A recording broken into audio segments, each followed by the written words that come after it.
Hey, this is Professor Pinball here, and what I'm going to do is I'm going to show the Pinduino setup on Tron. So what we have going on in Tron are a bunch of addressable LEDs that are getting controlled by two separate Pinduinos.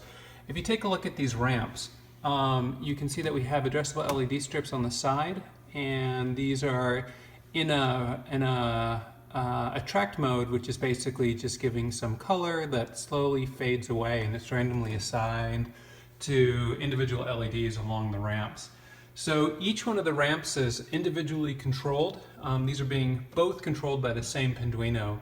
And then we have a second Pinduino that's being used to control GI lighting. So if you look under here, you can see that we have some GI lights. Currently they're blue, and they're also doing this attract sequence of turning on and then randomly turning on and then slowly fading away. And we have another strip that's on the back panel of the playfield, and one more that's on the apron right here. So together we've got a lot of addressable LEDs that are being controlled. Over 200, maybe 300 or so. And these are the Pinduinos. So they're over here in the back box. And they are plugged straight into J6 and J7 on the power driver board. I'm going to go ahead and unplug these. I had to make a little extender cables, but here's one of the Pinduinos. Here's the power for it. This is daisy chained into the Pinduino behind it. Here's the Arduino Nano that's being used to control it. And then here are the two addressable LEDs coming off. LED 1 on the left and LED 2. So we've got one Pinduino.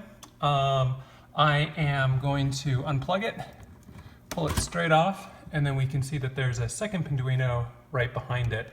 And I've got these two spacer boards that are being used in order to get enough clearance so that this board doesn't end up hitting this Arduino Nano.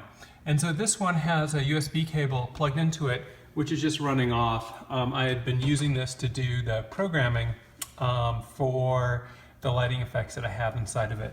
And then this is just plugging into J6 and J7. Here we've got two powers. One of them is coming from, since I'm running so many LEDs, this is coming from an external power source. I'll show you what that looks like. It's connected to the 110 AC coming into the pinball machine that's switched. Actually, I just tapped into the plug for what I believe is the bill acceptor on the coin door, and that drives a 12 volt, 5 volt switching power supply. Then the other cord here basically just daisy chains off into the second Pinduino. So this is a reason why there's two power ports. One of them you can power it, and then you can just quickly pass through in order to power something else, be it another Pinduino, or I often use it to control backbox LEDs. So that's the panel that I use to have interactive lighting. So I'm just going to go ahead and plug this back in, and see if I get this into the right spot. There we go. And then this other one is plugged right on top of it. Over here on the side, these are older versions of the Pinduino. This was one that was controlled by an Arduino Mega, which you can see behind these ones here. These were much more powerful Pinduinos. The Mega had a lot more inputs and outputs, and this one also lets you control standard RGB LED strips that are 12 volt through these panels down here at the bottom, which I don't have populated with transistors. These turned out to be much more difficult to assemble, a lot more components. The wiring harnesses were much more complex than the newer Pinduinos, which basically have the plug straight on the boards to make it very easy to plug into. I am just daisy chaining off of the plugs that I had on there before, just because the standard J6 and J7s are a little too short to reach across there, and I haven't undone the wiring harness behind it. But I can go ahead and make that.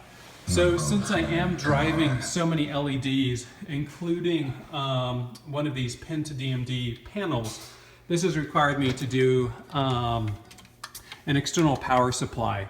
So here's my old display, but what I have underneath here is just a 12 volt switching power supply. I don't know how well you can see that, but it's It's underneath there. And then this thing here is basically just tapping into where is it? Here it is. This here is the plug for the, here's the plug for the bill acceptor. And so I basically just took out the original plugs, put these ones in here. This is 110 volt AC, goes into the power supply, and then I just go ahead and run up a 12 volt, 5 volt and ground up to the Pinduinos up on the back of the back box there. And the nice thing about tying into the bill acceptor is that it is switched, or the power is controlled by the main pinball power switch. So when I shut it off, the entire game goes dark, including all the LEDs, so it makes it a lot more simple. So anyways, this is just a little bit of a tour in terms of how these things are put together and installed on a pinball machine. Overall, it's really easy. Plug them in this case 2 of them, run your power, and then drop down your lines to your LEDs, and those just basically run down to your LED strips. For this one here, you can see that I have these LED strips coming in from underneath the slings, and then those are just zip tied to the normal wiring harness underneath the play field, and then runs up underneath the back of the play field, through the head, and then up to the Pinduino. Thanks a bunch.